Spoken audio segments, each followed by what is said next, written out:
네, 이영주 뉴스캐스터와 함께합니다. 어서 오세요. 안녕하십니까. 오늘 어떤 이슈인가요? 네, 지난 6일부터 9일까지 나흘간 치러진 제10대 유럽의회 선거에서 극우 정당이 약진하면서 독일과 프랑스 등 주요국 정치권에도 지각 변동이 예상된다. 이런 이슈입니다. 이게 유럽의회 선거였던 거죠? 예, 맞습니다. 유럽의회 선거는 유럽연합 EU 회원국 의회 이 3억 7천만 명 유권자가 한 표를 행사하는 세계에서 두 번째로 큰 민주주의 행사입니다.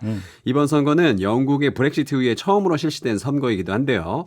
브렉시트 이후 회원국들의 이 할당 의석이 재조정되면서 705석까지 줄어들었다가 2023년 유럽연합 이사회 합의에 따라서 15석 늘린 720명의 의원을 선출하게 됐습니다. 네.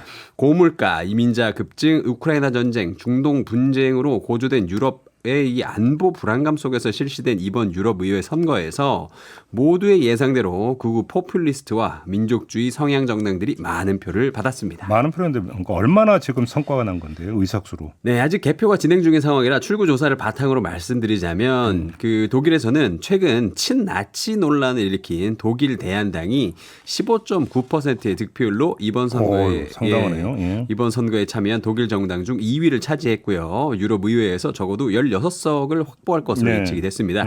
그리고 프랑스에서는 극우 정치인 마린 르펜이 이끄는 국민연합이 약 31.5%의 득표율로 마크롱 대통령이 소속된 르네상스당의 14.6%를 압도적으로 이기는 것으로 나왔습니다. 더블 스코어도 넘는데. 예, 이대로라면 국민연합은 유럽의회 선거 역사상 프랑스 단일 정당으로는 처음으로 30% 이상 득표를 기록하게 된다고 현지 언론 유로뉴스는 전했습니다. 마크롱 대통령이 의회 해산을 선언했다면서요? 네, 어제 프랑스 마크롱 대통령이 유럽의회 선거 출구조사 결과가 발표된 뒤에 대국민 연설을 통해서 즉각 의회를 해산하고요. 여기서 의회는 이제 프랑스 의회 얘기하는 예, 거죠? 프랑스 의회를 해산하고 오는 30일 총선 1차 투표를 하고 다음 달 7일 2차 투표를 하도록 법령에 서명할 것이라고 발표를 했습니다.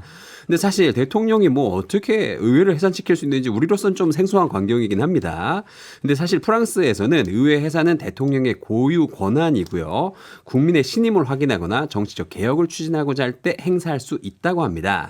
다만 실제로 프랑스에서 의회 해산이 이루어진 것은 자크 시라크 전 대통령 시절인 1997년 이후에 27년 만에 일이기 때문에 현지에서도 정치 생명 최대 위기를 맞은 마크롱 대통령이 극약 처방식 깜짝 승부수를 던졌다. 이렇게 반응이 나오고 있습니다. 여기 이제 전략적 계산이 그러니까 포함이 됐다고 봐야 되는 거죠? 예, 그렇죠. 유럽 의회와 프랑스 총선은 이 서로 선거 제도가 다른데다가 이 동원할 수 있는 유권자층도 차이가 있는 만큼 프랑스 총선에서 르펜의 국민연합이 다수당이 되긴 쉽지 않다. 이런 판단이 있을 것 같은데요. 네. 프랑스 총선의 경우 유럽 의회 선거와 달리 1차 선거에서 과반을 얻지 못하면 결선 투표를 치러하기 때문에 극우 후보가 원내에 진입하기 더 힘들다는 것이죠.